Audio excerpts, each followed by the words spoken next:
Olá, amigos. Boa noite. Estamos aqui mais uma vez, hoje quinta-feira, dia 1º de abril de 2021. Estamos dentro da Semana Santa, portanto, essa é a chamada Quinta-feira Santa. E nós estamos nos reunindo em nome de Deus, em nome de Jesus, para reflexões que nos fortaleçam a alma. Assim, vamos primeiramente fazer a nossa prece, depois o nosso boa noite costumeiro a todos os amigos que estão conosco nessa jornada de estudos, reflexões, de boas palavras que procuramos de alguma sorte realizar. Vamos então à nossa prece.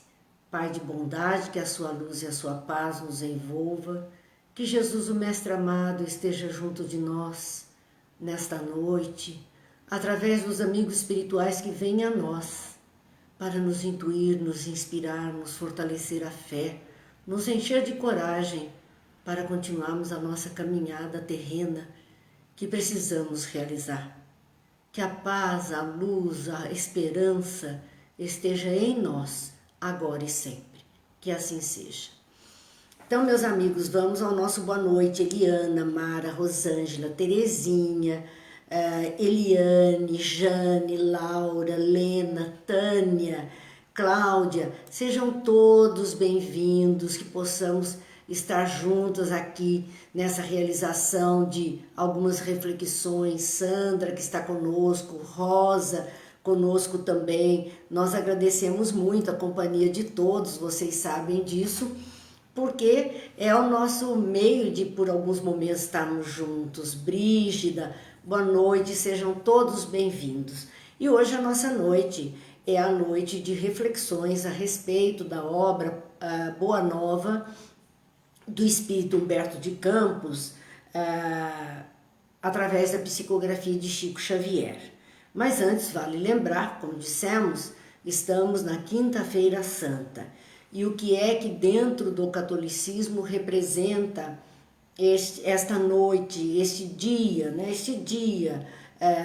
na vivência de Jesus, durante esse período que nós chamamos Semana Santa.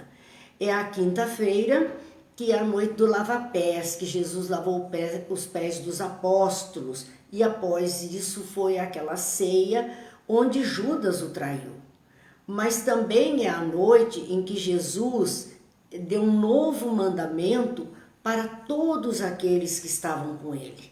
Aquele mandamento que repercute sim em nossas almas até hoje, que é o mandamento: amai-vos uns aos outros como eu vos amei. Os cristãos seriam reconhecidos por muitos se amarem. Essas eram as palavras da Quinta-feira Santa. Então ela traz tudo isso para nós numa reflexão de momentos de glória, de pensarmos que Jesus está conosco, ainda que muitos desvirtuem do caminho da sua presença, reneguem a sua presença, mas aqueles que estão com ele está ali para nos orientar, para nos ajudar. Então esta quinta-feira representa isto. E nós estamos dentro do capítulo 30 da obra Boa Nova, que tem como título Maria. Nós começamos já na semana anterior. Ainda temos algum boa noite aqui antes das nossas reflexões. Dilza, Vânia, France, sejam todos bem-vindos. É uma alegria estarmos juntos. Nesta obra, neste capítulo, falando de Maria, nós vimos que aquele momento que será amanhã relembrado, que é da crucificação de Jesus e as dores de Maria diante do massacre ao seu filho querido. No momento daquela cruz, daquela tragédia tão grande, aquele sacrifício do Cristo por nós, Maria estava relembrando, pensando de um filho tão bom, porque ele sofreria tudo isso que ele estava sofrendo diante dos seus olhos. E nós paramos nesse momento em que ela começa a se lembrar. Se lembra do nascimento dele, se lembra da anunciação. E que nós lembramos também que a prece Ave Maria é exatamente a anunciação. Ave Maria, cheia de graça, o Senhor é convosco. Bendita sois vós entre as mulheres e bendito é o fruto do vosso ventre, Jesus. Essas foram palavras do anjo Gabriel para Maria, quando mostrou que ela estaria sendo então a escolhida. E diante dessa proposta de Deus, né, da espiritualidade superior para Maria, que já era um espírito maduro e fortalecido, ela simplesmente diz que eis aqui a serva do Senhor, cumpra-se em mim a sua vontade.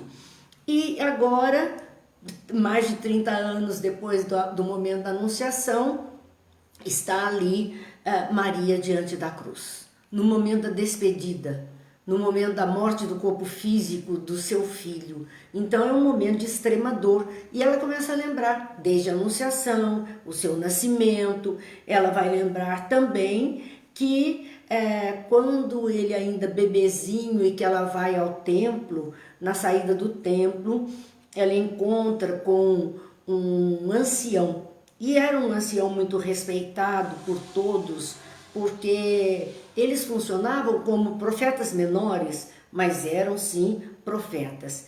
E ali Simeão, que era esse ancião, ele diz a Maria do quanto ele estava feliz de ver aquele que era o Messias, o enviado. E que agora ele já podia morrer em paz, porque ele tinha visto o Senhor, o bebê ainda no colo de Maria. Claro que Maria fica feliz com essas palavras, mas em seguida Simeão alerta que não seria coisa tão fácil assim. E ele diz: eis que este menino está destinado a ser queda e elevação de muitos em Israel. E verdadeiramente aconteceu isso. Jesus modificou muitas estruturas em Israel e no mundo ainda modifica. Ele é queda de muitos e elevação de outros. E ele continuava, e para sinal que é contraditado, a fim de serem revelados os seus pensamentos de muitos corações.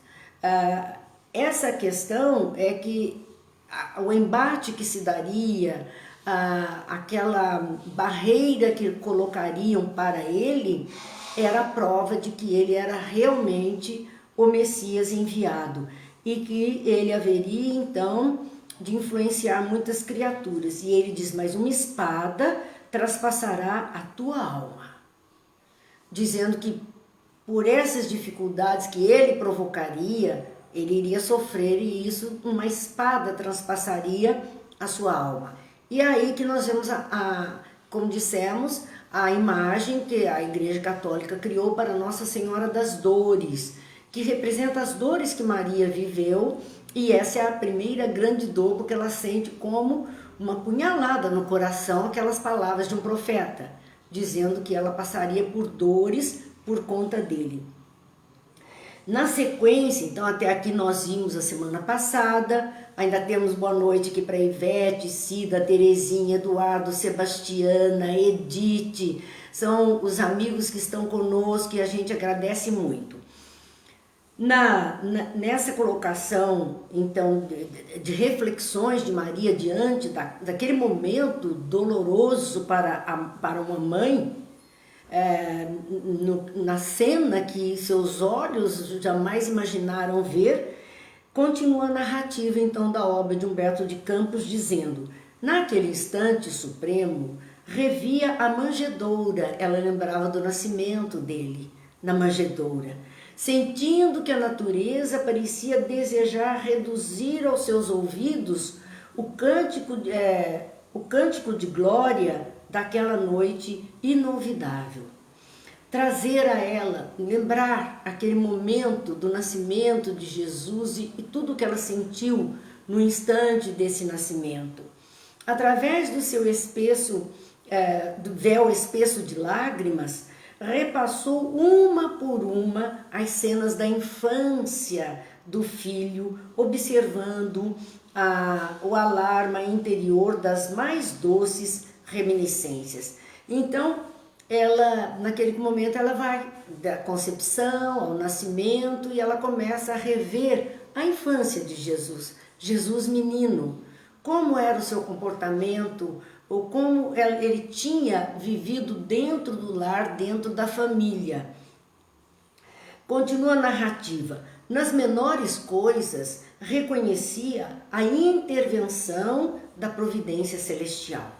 Entretanto, naquela hora, seu pensamento vagava também pelo vasto mar das mais aflitivas interrogações. Ela ficava entre um posicionamento e outro, como todos nós, diante do desenlace de um ente querido. Olhamos para aquele momento como uma tragédia em nossas vidas, são dores, e rememoramos momentos felizes, lembranças, sorrisos, palavras. Então tudo isso, e de quantas situações muitas vezes aquele nosso ente querido que se despede naquele momento foi poupado, foi ajudado através da misericórdia divina em outras situações difíceis. No entanto, agora era a hora mesma da sua partida. Tudo isso Maria vive como outra pessoa qualquer viveria com relação aos entes queridos. Que fizera Jesus? Porque ela tinha interrogações, como nós também. Por que Deus fez isso? Por que isso aconteceu? O que é que Deus quer de mim, me colocando diante desta prova? São palavras nossas. E Maria, naquele instante, ela diz que fizera Jesus para merecer tão amargas penas, tanto sofrimento, tanta dor, tanta perseguição, tanto castigo, que fizera Jesus para merecer isso. Ela também estava questionando aquele momento, não o vira crescer de sentimento imaculado sob o calor de seu coração? Ela acompanhou toda a sua vida, ele sempre esteve com ela o conhecia tão bem, e ela viu esse menino crescer, e crescer com sentimentos puros no coração, debaixo ali do seu teto. Do que ele era acusado? De ser bom, de fazer o bem? Era isso tudo que Maria questionava naquele momento. Bem, temos amigos aqui, o Gil dizendo que chegou atrasado, Mona Lisa conosco, Ana Maria, Lourdes, todos amigos participando conosco nesse instante. A Maria continua essa reflexão sobre a infância de Jesus e vai lembrando fatos, como nós também fazemos. Lembramos momentos, lembramos fatos, acontecimentos que marcaram de alguma forma, e a nossa retina espiritual registrou aquilo, aquela imagem, aquela vivência com tal força que nós somos capazes de rever as cenas vividas. Assim, ela fala desde os mais tenros anos, quando o conduzia à fonte tradicional de Nazaré, observava o carinho fraterno que dispensava a todas as criaturas. Porque o trabalho de ir buscar água na fonte, havia sempre nos lugarejos uma fonte com água pura que jorrava e que era a pracinha, o lugar de encontro. E era um trabalho das mulheres ir à fonte buscar água para manter o lar. A água que seria usada no lar, as mulheres faziam esse trabalho de trazer, enquanto os homens estavam ocupados em outras tarefas, do plantio, da pesca, da carpintaria, enfim, esse era considerado um trabalho doméstico. Então Maria também cumpriu esse papel dentro da comunidade onde ela vivia em Nazaré. Uma mãe de família, uma dona de casa, ela iria fazer o mesmo papel que todas as mulheres e ia à fonte buscar água com frequência. E Jesus, menino, a acompanhava até a fonte, porque as crianças acompanhavam as mães e iam até a fonte buscar água. Assim, ela diz assim que ele ia, mas que ela percebia que nesse caminho até a fonte e neste encontro, ele dispensava atenção a todas as criaturas que ele encontrava. Um carinho, uma aproximação gostosa com as pessoas. Era uma criança dada, era uma criança dócil, era uma criança que cativava as pessoas. Então ela percebia Jesus, ainda menino, com esse comportamento. Frequentemente ia buscá-lo nas ruas empedradas onde a sua palavra carinhosa consolava transeuntes, desamparados e tristes, porque ele fazia isso desde menino. Ele saía pelas ruas do vilarejo e aquele que ele percebia doente, triste, cansado, ele parava e ali ele dedicava um tempo em conversação. E claro que a sua conversação e a sua presença nutriam aquelas almas carentes de uma energia renovada. E as pessoas sentiam-se bem depois de encontrá-lo. Mas muitas vezes, frequentemente, ela ia buscá-lo na rua. E em vez de encontrar brincando com outras crianças, como seria natural, em vez de encontrar brincando na rua, em brincadeiras infantis, não, ele estava sempre levando uma palavra de consolo, uma palavra de conforto, uma palavra de esperança às criaturas mais necessitadas, fossem idosos, fossem homens maduros, fossem jovens ou crianças como ele. Ele levava sempre a palavra que edificava aquela alma. E ela vivia caçando Jesus porque ele saía fazer esse trabalho já desde muito pequeno. Viandantes misérrimos, esses viajores, viajantes, viandantes, pessoas que estavam na estrada, porque a locomoção, na maioria das vezes, as pessoas andavam a pé pelas estradas, paravam nos vilarejos para descansar, porque as jornadas eram duras, deserto, solo pedregoso, áspero, difícil. Então, as viagens eram assim, difíceis. E ela diz, viandantes misérrimos vinham à sua casa modesta louvar o filhinho idolatrado que sabia distribuir as bênçãos dos céus.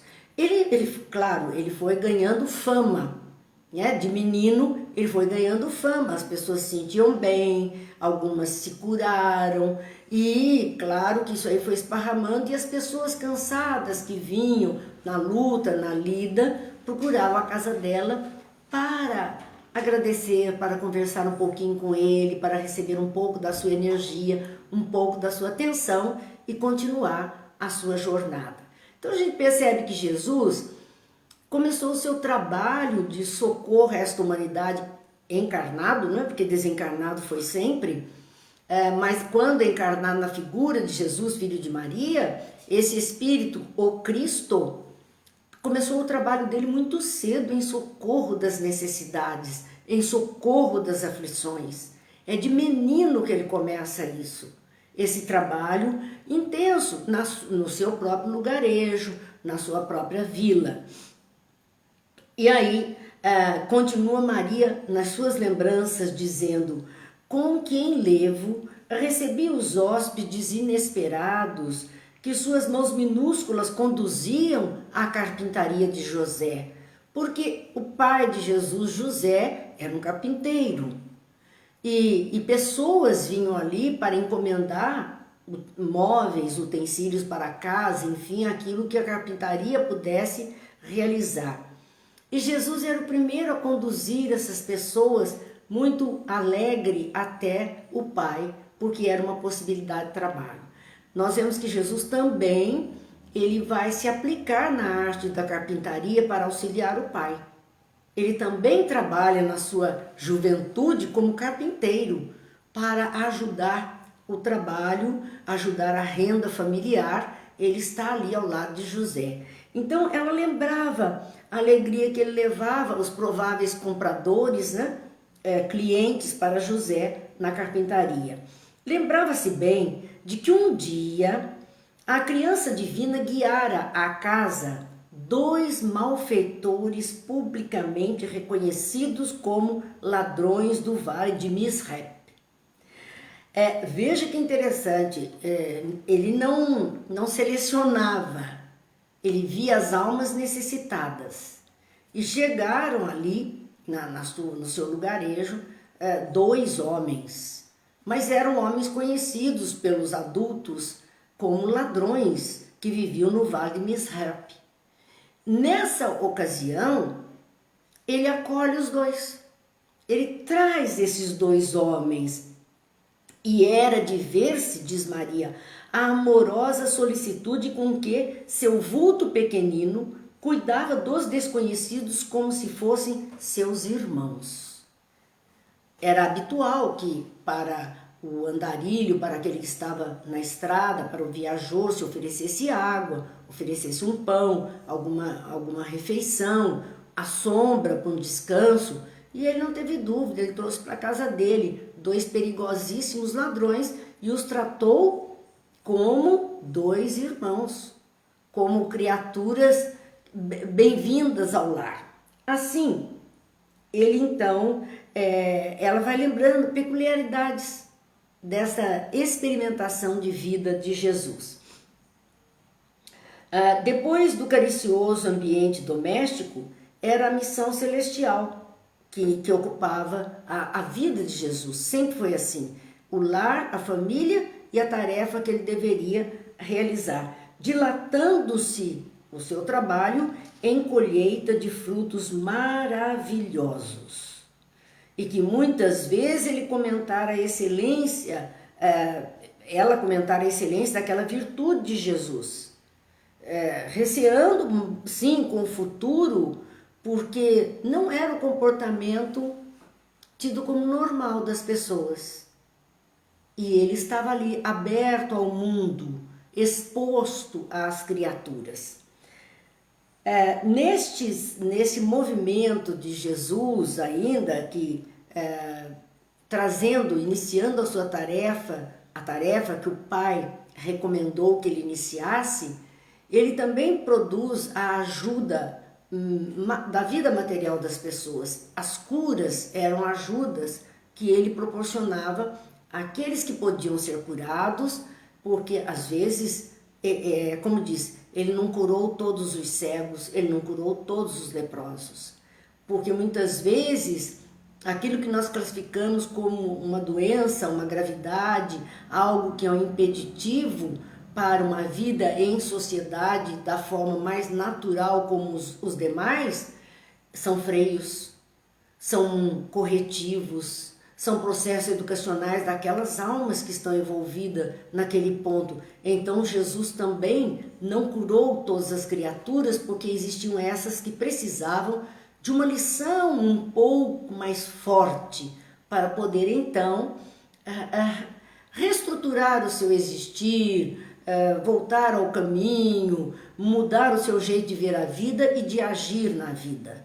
Ele curou aqueles que eram possíveis de serem curados. Então, aos paralíticos, muitos retomaram os movimentos da vida, voltaram à vida, voltaram à atividade, porque ele os libertou da paralisia, do ficar ali entravado, sem poder viver no núcleo social daquele lugarejo.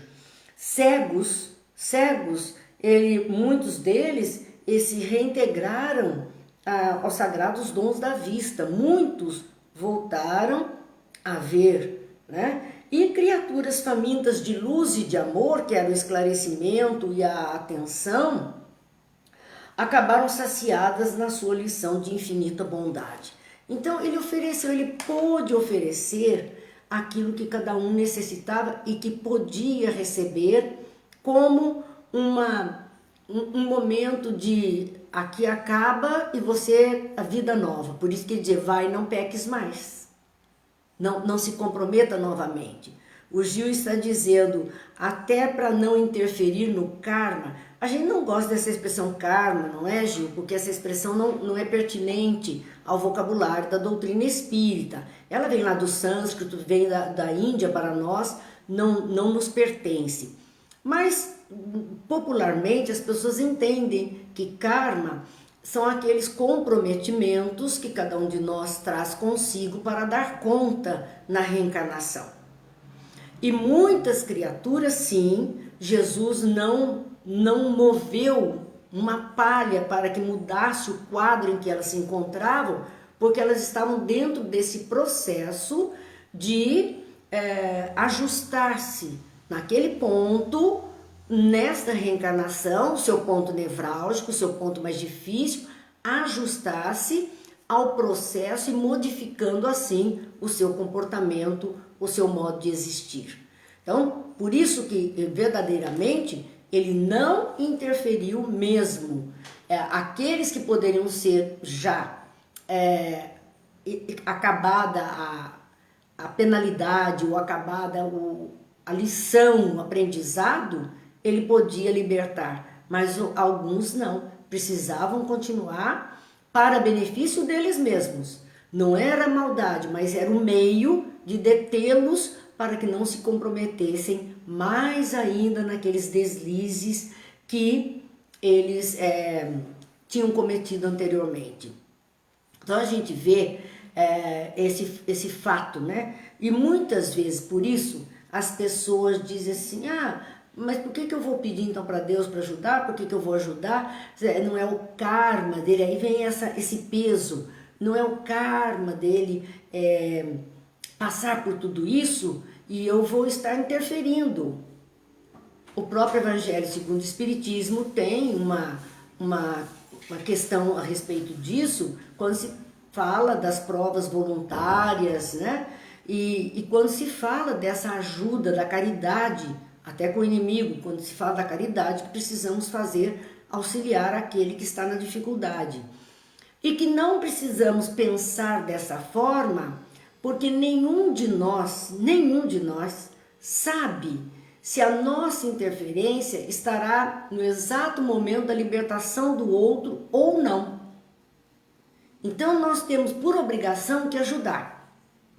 Se vai dar certo e vai haver uma libertação daquele peso da dificuldade, é outra conversa.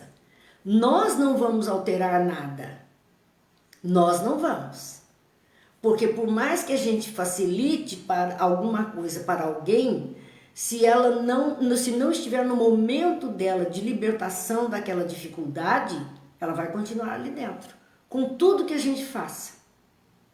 Com tudo que a gente faça. Então nós não sabemos até se seremos nós aquele para ajudar a carregar a cruz, como Jesus precisou no instante da caminhada até o Calvário, quando suas forças não eram suficientes, quando ele estava extremamente ferido.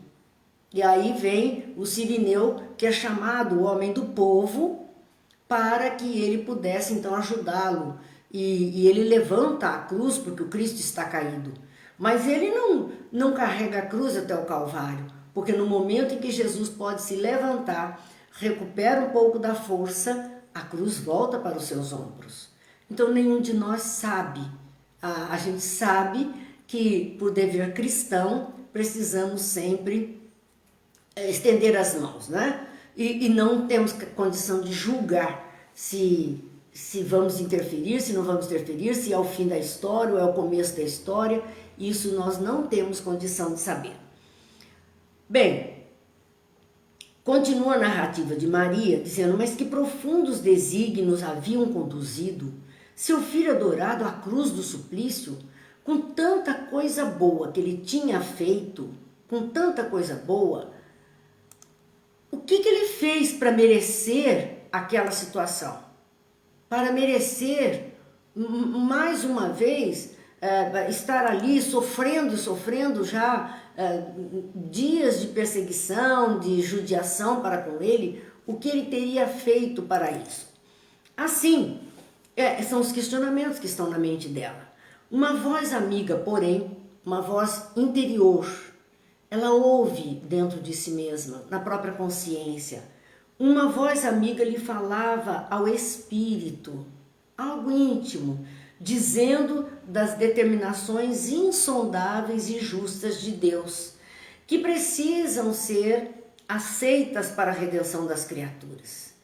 Então aquilo que nos chega, sim, nós questionamos, sim, nós achamos muitas vezes que não é justo, sim, nós sofremos, mas se conseguirmos ter esse entendimento que não existe o acaso, que isso é um endereço certo, que por alguma razão isso está acontecendo conosco, para que daí nós tiremos algum proveito e às vezes até um estado de proteção para que não façamos coisas piores, Então isso que estamos vivendo, que é turbulência, é difícil, se nós conseguirmos confiar em Deus, confiar pelas estruturas da fé que abraçamos, confiar sim que é um momento, mas que não é o fim da nossa história.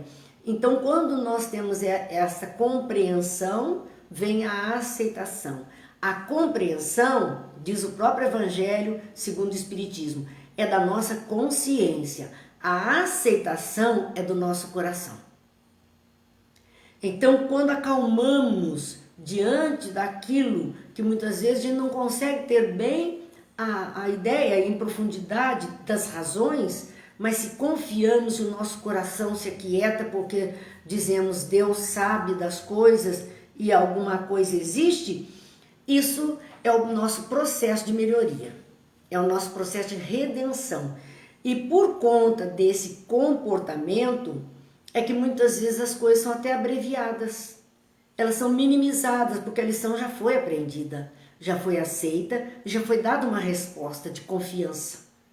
Então já pode aquela lição virar a página, não precisamos mais viver aquela experiência que estávamos vivendo.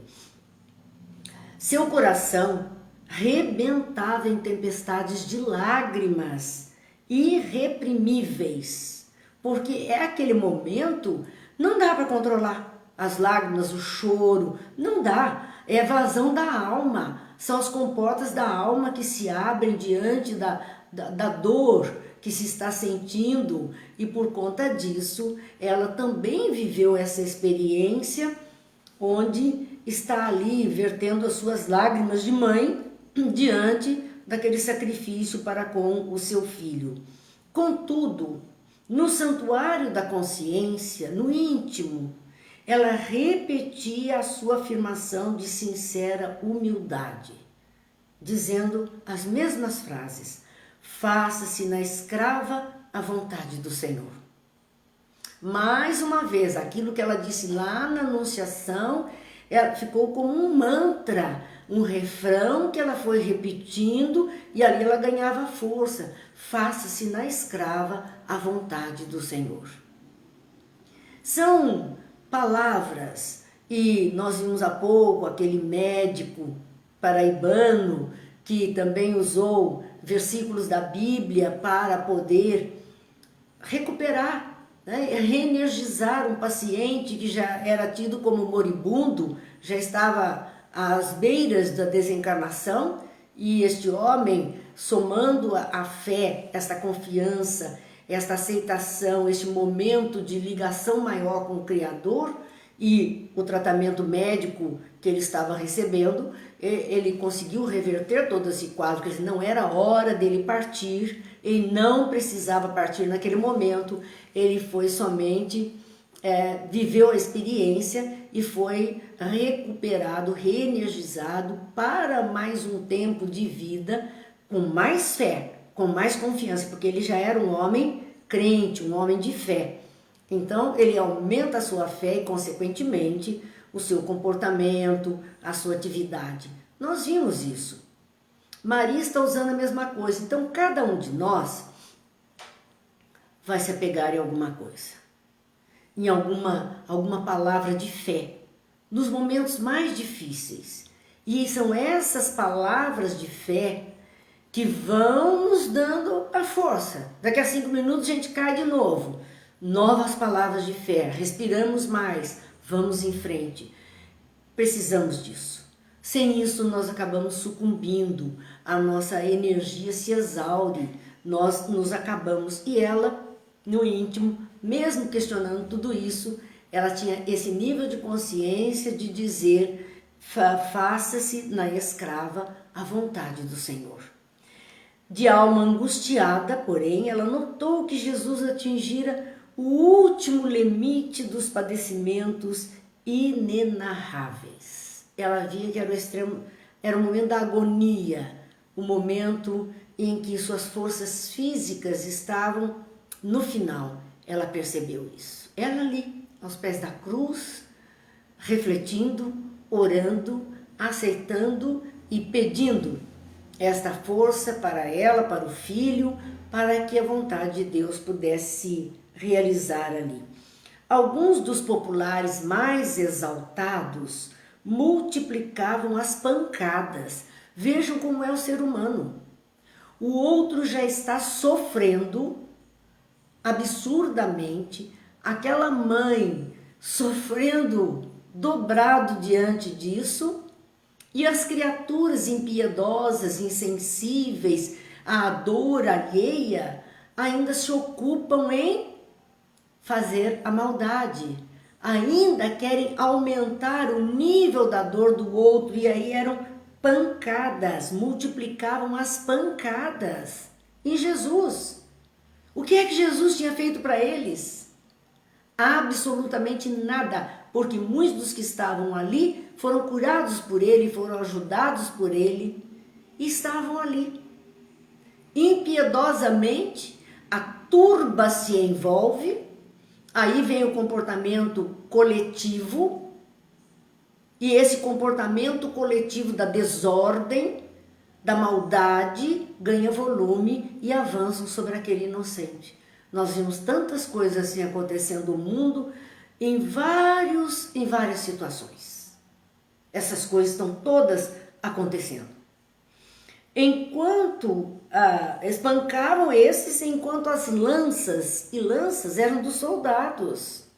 As lanças riscavam o ar em ameaças audaciosas e sinistras de lancetar Jesus, de cortar a sua carne, de fazer sangrar, ameaçando.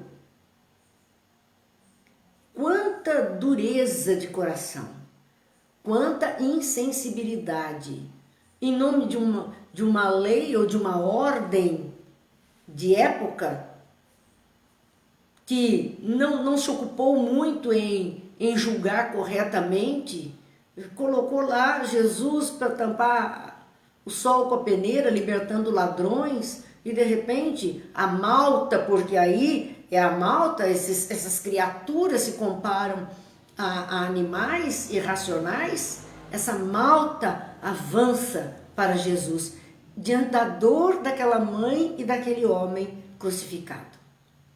E nós vemos este comportamento. Olha, nós estamos falando tudo isso e hoje é quinta-feira santa, amanhã é o dia onde rememoramos esses fatos. Então temos essa consciência do comportamento humano. Não é rememorarmos Jesus na cruz, não é essa a intenção. A intenção é rememorarmos o comportamento humano para vermos em que grupo nós estamos. Dos que querem ajudar, vibrar, pensar positivo, fazer alguma coisa boa, ou estamos no grupo daqueles que seguem a onda das agressividades, das violências, das más palavras, dos maus pensamentos, porque é isto que nós estamos vivendo ainda na face da Terra. A mesma cena de 2000 anos acontece diariamente no solo desse nosso planeta, entre as criaturas aqui encarnadas. Então continua Maria ouvindo essas chacotas, ironias mordazes eram proferidas a esmo, dilacerando-lhe a alma sensível e afetuosa. Porque era aquilo, tu és rei, sabe? Então saia dessa cruz. Era aquele desafio, aquela maldade, aquela coisa horrível de dizer a alguém, tripudiando sobre a dor do outro. Nós então precisamos pensar, né? O que nós estamos usando a nossa palavra, nossa vibração, nosso pensamento, em que sentido estamos usando diante das dores alheias? Diante das dores alheias. Precisamos pensar, precisamos vibrar melhor, pensar melhor, no que for possível, as nossas orações. Há muita gente precisando. Bons e maus, neste momento, estão vivendo quadros muito semelhantes nos leitos dos hospitais. E aí nós vamos querer tripudiar sobre aqueles que nós entendemos que são maus, ou que alguém disse que é mau ou fez alguma coisa errada, e enaltecer apenas que aqueles que nós classificamos como bons, quando são todos filhos de Deus. Gente, é difícil, é muito difícil, e nós estamos vivendo essa experiência. Quando nós dissemos, já estamos dizendo isso há algum tempo, que tudo isso que está acontecendo é lição para nós, é para que nós desenvolvamos comportamentos mais cristianizados, pensamentos mais felizes, fé, esperança, força, retificando a nossa própria trajetória, olhando para nós mesmos para podermos lapidar a nós mesmos as arestas que ainda estamos possuidores. É isto. Estamos vivendo este momento para todo este aprendizado, com certeza. Muitos vão sim aproveitar. Muitos vão sair modificados dessa situação toda. Mas outros não. Outros estão passando insensíveis. E ainda fazem chacotas, fazem os deboches, tripudiam. É aquilo que nós estamos vendo. Olha, Maria viu a mesma coisa. Alguns dos populares mais exaltados multiplicavam as pancadas, enquanto as lanças riscavam o ar em ameaças audaciosas e sinistras. Ironias mordazes eram proferidas a esmo, dilacerando-lhes a alma sensível e afetuosa. Em meio de algumas mulheres compadecidas que lhe acompanhavam o angustioso transe, vejo, felizmente, sempre teremos aqueles que se aproximam por piedade, por caridade, por amizade, por compadecimento, por solidariedade, por fraternidade, por empatia diante da dor do outro. São pessoas que se aproximam para amparo, para que aquele que está sofrido, doído, não se desgaste tanto, sofra menos um pouquinho, sinta um calor humano. Então ela tinha algumas mulheres que, compadecidas da dor daquela mãe, se solidarizaram a ela, se aproximaram dela. E ela reparou, nesse momento, que alguém lhe pusera as mãos de leve sobre os ombros. Ela foi tocada nos ombros naquele instante. E ela olha e observa João. Era o mais jovem dos discípulos. João evangelista, era o mais jovem dos discípulos. Era um jovenzinho, muito criança ainda, 14 para 16 anos, nessa faixa de idade, era o mais jovem deles. E ele se aproxima dela. Interessante, porque todos fugiram de medo. Todos fugiram de medo de serem pegos. E ele, na sua impetuosidade de juventude, compadecido da dor de Maria e por amar muito ao Mestre, ele não teve medo. Ele foi para a frente, a linha de frente do Cristo, servindo então de vidraça para as pedradas que viriam. João, vencendo então a pusilanimidade em que mergulharam os demais companheiros, lhe estendia os braços amorosos e reconhecidos, abraçando-se àquele torturado coração maternal. Ele a tocou e a abraçou, a consolou. Nesta hora em que ela se sentiu tão sozinha, sentir esse abraço desse jovem seguidor do Cristo que ela conhecia bem, esse aconchego, esse calor humano, claro que isso lhe traria forças, amparo para continuar. Maria deixou-se enlaçar pelo discípulo querido e amado de Jesus. E ambos, aos pés do madeiro, buscaram ansiosamente a luz daqueles olhos misericordiosos no cúmulo dos tormentos.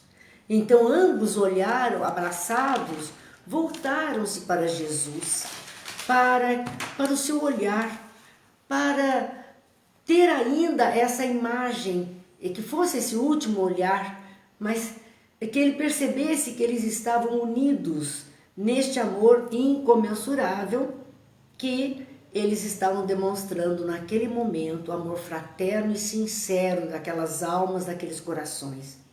Foi aí que a fronte do divino supliciado se moveu vagarosamente.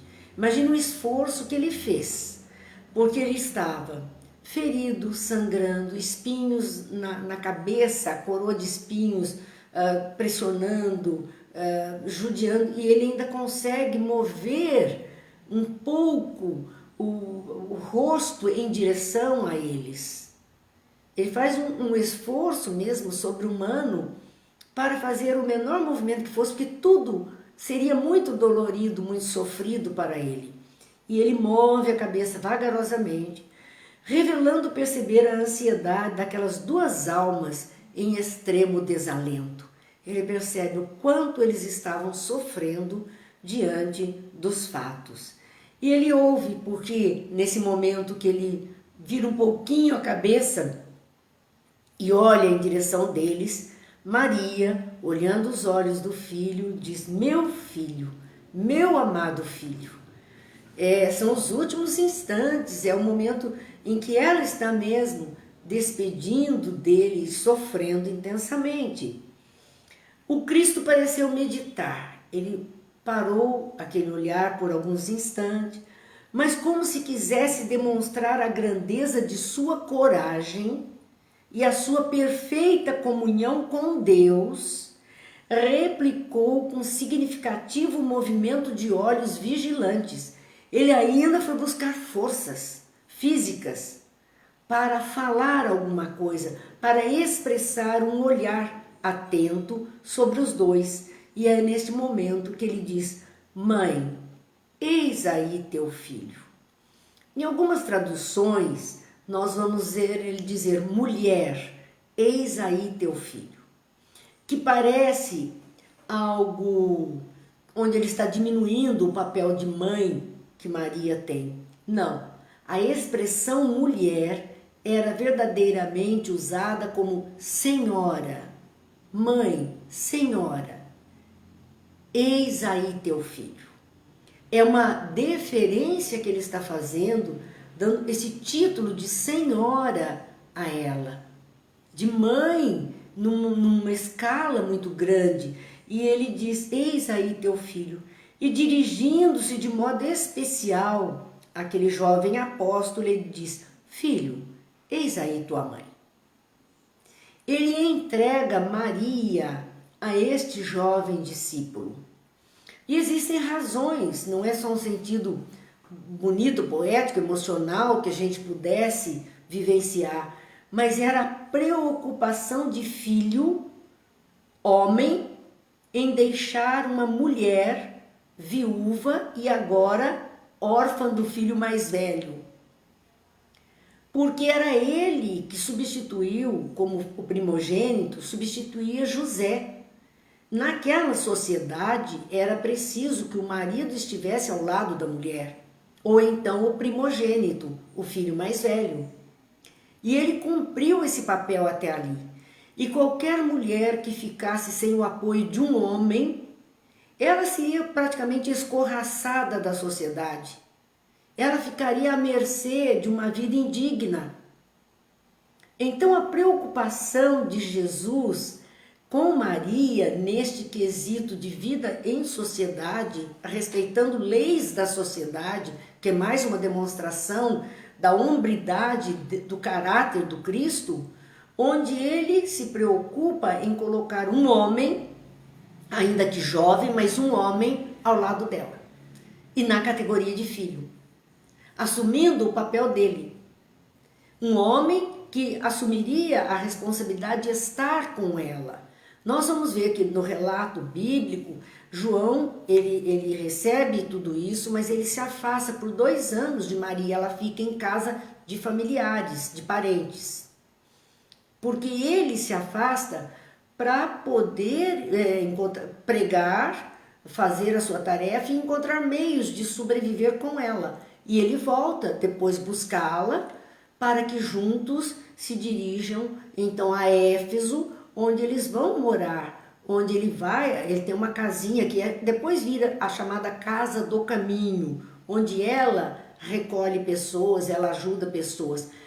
Afastado do centro de Éfeso, na periferia, ele tem lá uma casinha e lá ele vai viver com Maria até o final da vida dela. Ele cuida dela até o final dos seus dias. Então ele cumpriu aquela promessa que ele fez diante do Cristo de ser o homem, o provedor, o protetor de Maria pelo resto dos dias dela, pelo resto de vida que ela tivesse. Nós consideramos aqui, porque Maria teve Jesus entre 14 e 15 anos, ele está com 30 ou pouco mais, então ela era uma mulher de aproximadamente 45 anos, neste momento da crucificação.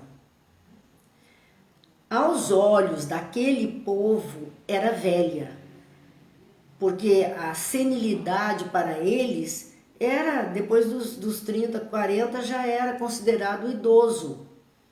Ele estava preocupado, ela, uma mulher velha, ficar então nas condições de sozinha. Mas a Maria ainda vai viver muito tempo, porque conta-se que ela viveu até aproximadamente, até pouco mais de 80 anos de idade. Então, João permanece com ela todo esse período, né, que ela vai continuar fazendo o seu trabalho, porque na verdade, Maria tem na vida de Jesus, enquanto ele estava encarnado aqui, realizando o seu movimento, ela tem um papel muito apagado, ela está sempre junto, está sempre perto. Outras mulheres formam parte do grupo, mas ela, como colaboradora efetiva, ela está um tanto apagada. Mas depois da morte dele é que ela compreende a grandeza da missão e ela se torna, sim, não uma discípula mais, mas um apóstolo do Cristo, uma apóstola do Cristo no trabalho da implantação do cristianismo. Ela vai para frente para fazer também a sua parte, o seu contributo. E é graças a tudo isso, a todos esses sacrifícios, todas essas dores, que nós estamos podendo aqui, dentro do nosso lar, no conforto das nossas casas, refletir sobre esses ensinamentos. O que mais nós queremos? O trabalho deles, o trabalho árduo para deixar tudo isso como diretrizes para o nosso caminhar, para a nossa melhoria, para o despertar da nossa consciência, devemos tudo isso a esses primeiros grandes trabalhadores que vieram junto do Cristo para implantar na Terra essa vivência da iluminação do ser. Porque o nome dele, Emmanuel, é a luz que desce na Terra, é o ser iluminado. E ele veio fazer isso, iluminar nossas consciências. Então, graças a eles, nós estamos aqui hoje recebendo todas essas informações que podem dirigir a nossa vida. Mas, na narrativa, Jesus entrega então Maria a João, ainda muito jovem. Maria envolveu-se no véu de seu pranto doloroso, mas o grande evangelista, que é João, compreendeu que o mestre, na sua derradeira lição, ensinava que o amor universal era o sublime coroamento de sua obra. O amor universal, ele compreendeu. Ele não precisava ser filho biológico, ela não precisava ser mãe biológica. O amor universal é que faz a grande família chamada humanidade terrena. E a gente percebe o quão longe nós estamos disso. Ainda não conseguimos, infelizmente, sentir isso. Mas João, naquele momento, percebe e ele entendeu que no futuro a claridade do reino de Deus revelaria aos homens a necessidade da cessação de todo egoísmo. Porque nós não conseguimos entender isso, que somos egoístas, até nesse sentido, os meus. Eu faço pelos meus e não pelos outros. Quando Jesus fazia por todos, todos viraram os nossos. Para esses trabalhadores do Cristo, todos eram os nossos. Então, João entendeu, olha que maravilha, porque ele entendeu que no futuro, os ensinos sobre o reino de Deus, a claridade sobre o reino de Deus, o que era o reino de Deus, que é a paz nos corações, é a lei do amor imperando nos corações humanos, onde as pessoas vão verdadeiramente viver em tranquilidade. E claro que nós não estamos ainda dentro deste reino, estamos vislumbrando tudo isso. Esse reino de Deus revelaria aos homens a necessidade para que ele se faça. O primeiro elemento a ser combatido é o egoísmo, e que no santuário de cada coração deveria existir a mais abundante cota de amor, não só para o círculo familiar, biológico, senão também para todos os necessitados do mundo, e que no templo de cada habitação permaneceria a fraternidade real. Então, no templo de cada habitação, quer dizer, no lar, nos lares, haveria a fraternidade. Nós tivemos este mês, que é o nosso mês da família espírita, né? Nós tivemos essas reflexões. Quando iniciamos a nossa própria fala, dizendo daquele momento que Jesus diz, quando estão chamando sua mãe e seu irmão, e Jesus diz, mas quem é minha mãe? Quem são meus irmãos? Ele não estava diminuindo a sua família biológica, ele estava ampliando a sua família universal. Mostrando que todos, para que pudesse estar ali. A Tânia está pedindo o nome do filme, daqueles que viraram as costas a Jesus, O Encontro. Esse é o nome do filme, O Encontro. Acho que é de 2007, se não me falha a memória. Mas aqui nós estamos vendo que João compreendeu isso. E que o mundo não o de provas e expiações que nós estamos vivendo, e nem o de regeneração, mas o mundo feliz será assim. Haverá nos lares essa fraternidade que ainda muitas vezes não existe, porque nos lares estão as almas comprometidas entre si. Algumas são amigas que vão se ajudar mutuamente, mas sempre haverá aquele no meio que é o cobrador das dívidas do passado e que causa a dificuldade muitas vezes no relacionamento em família. Então, enquanto não acertarmos essas nossas pendências passadas e não reajustarmos os nossos comportamentos presentes para um futuro menos, onde tenhamos menos dívidas com os outros, aí os lares serão lares de criaturas harmônicas entre si, onde não haverão os cobradores, porque não teremos carregado dívidas conosco. É disso que João percebeu naquele momento onde o templo da habitação no futuro permaneceria a fraternidade real, para que a assistência recíproca se praticasse na terra, sem serem precisos edifícios exteriores consagrados a uma solidariedade claudicante, uma solidariedade capenga que ora funciona, ora não funciona. Não precisaríamos verdadeiramente de instituições como casas de caridade para ajudar. Quando aquela criatura tem uma família, quando aquela criatura tem seus descendentes, não precisaríamos. Mas asilos não precisaríamos para aqueles que não têm para onde ir. Diferente quando é uma opção da pessoa para deixar sua família tranquila, ela está numa casa de repouso onde ela está sendo bem cuidada. Diferente daquele que é o depósito de idosos, excluídos do núcleo familiar. Quando o egoísmo deixar de existir, essas coisas também deixarão de existir. Hoje elas são necessárias ainda, e já é um bom começo para a humanização das criaturas. Mas, no futuro, ela deixará de existir.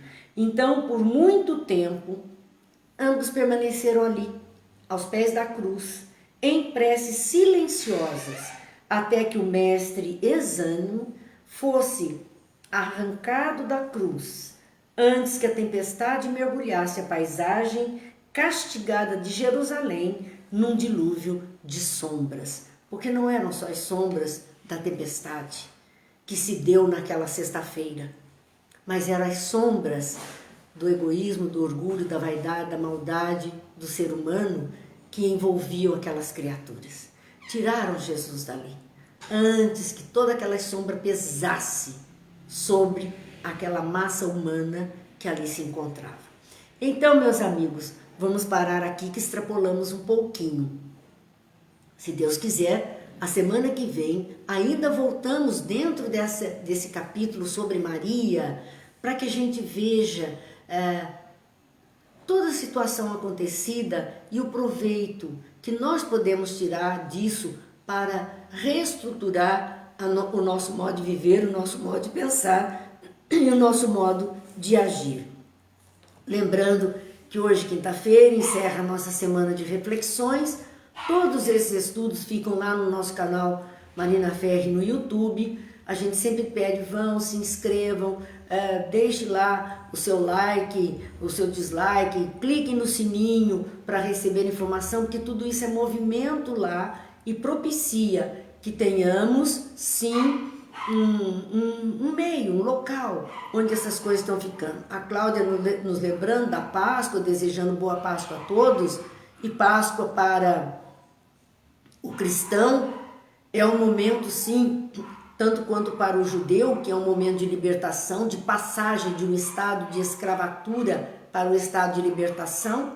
Para nós também significa a libertação, deixando esse estado de escravidão, as sensações mais materiais, mais terrenas, para um estado de espiritualização, de liberdade do ser, junto daquelas elevações espirituais que tanto ansiamos.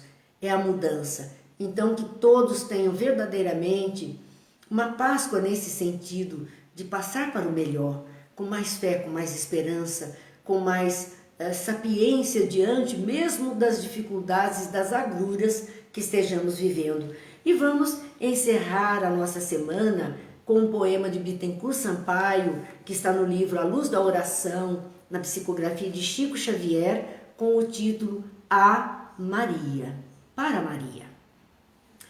Eis-nos, Senhora, a pobre caravana, em fervorosas súplicas reunida, implorando a piedade, a paz e a vida de vossa caridade soberana. Fortalecei-nos a alma dolorida na redenção da iniquidade humana, com o bálsamo da crença que promana das luzes da bondade esclarecida. Providência de todos os aflitos, ouvi dos céus ditosos e infinitos nossas sinceras preces ao Senhor. Que a vossa caravana da verdade colabore no bem da humanidade neste banquete místico de amor. Que a rosa mística da fé seja, sim, aquela que há de abençoar a todos os lares, a todas as famílias, a todas as nações, muito especialmente aos dirigentes das nações, para que possam tomar as melhores decisões em favor da humanidade.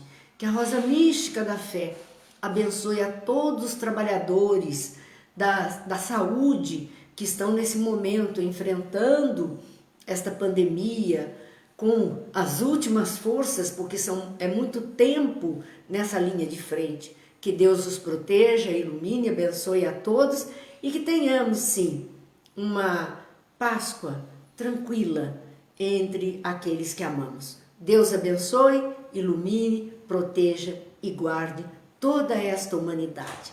Boa noite, até segunda-feira, se Deus quiser.